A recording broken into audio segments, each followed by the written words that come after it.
Up downs, or also known as Burpees. Yes. Yes. Burpees. Burpees. You love burpees. Everybody, raise your hand if you love burpees. Yay! All hands go up. So burpees is one of my favorite exercises. You know why it's one of my favorite? Because I'm already close to the ground. But for some of you taller guys, it's going to be a little bit more difficult because you got to get down a little bit lower. But anyway, the burpees, one of my favorite exercises because of its comprehensive nature, and it accomplishes. If you could only do one exercise, if you were on a desert island and you wanted the optimal exercise to create fitness, or you wanted to maintain your fitness while you're stranded on that island, and outside of going around and picking up dead palm trees that were laying on the ground, you would probably pick a burpee because of its comprehensive nature and the fact that it strengthens every part of your body, but it also has a pronounced conditioning value because it'll make you breathe really hard and make you burn a lot of calories. So, how many of you have never done a burpee or don't even know what the heck I'm talking about? Never done one. Never done a burpee, okay? All right, but you've seen them, right? Okay, so you know what one looks like, right? Okay. So there's a few things that I want to be clear on about the burpee because I see a lot of burpees that are questionable in terms of their safety or their ability to create fitness as opposed to wreck your fitness.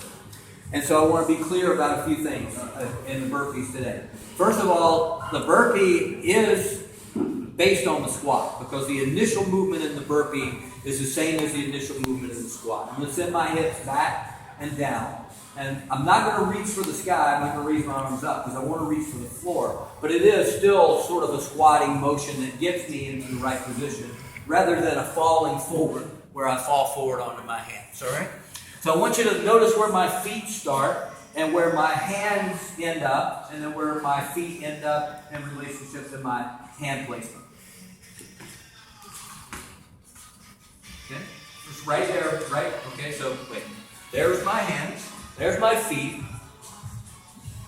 There's my hand. And where did my chest go?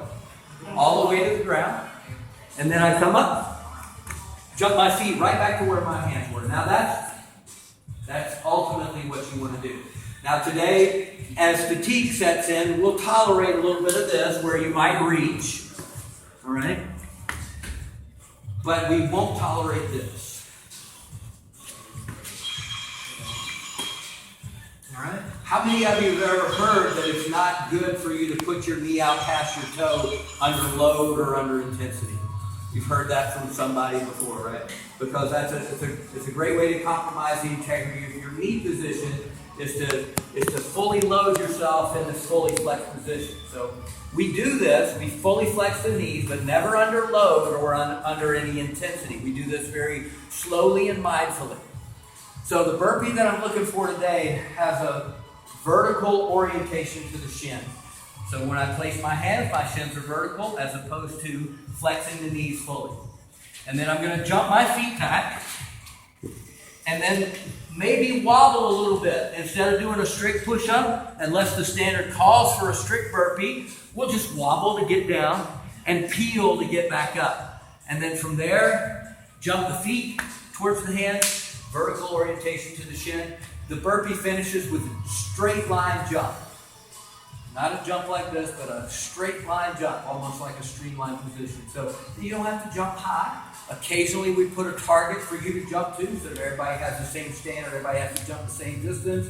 But for the purposes of our workout today, it's just a minimal amount of air under the feet just so you slide a piece of paper under it. So let's try a couple of burpees and see how that works out for you.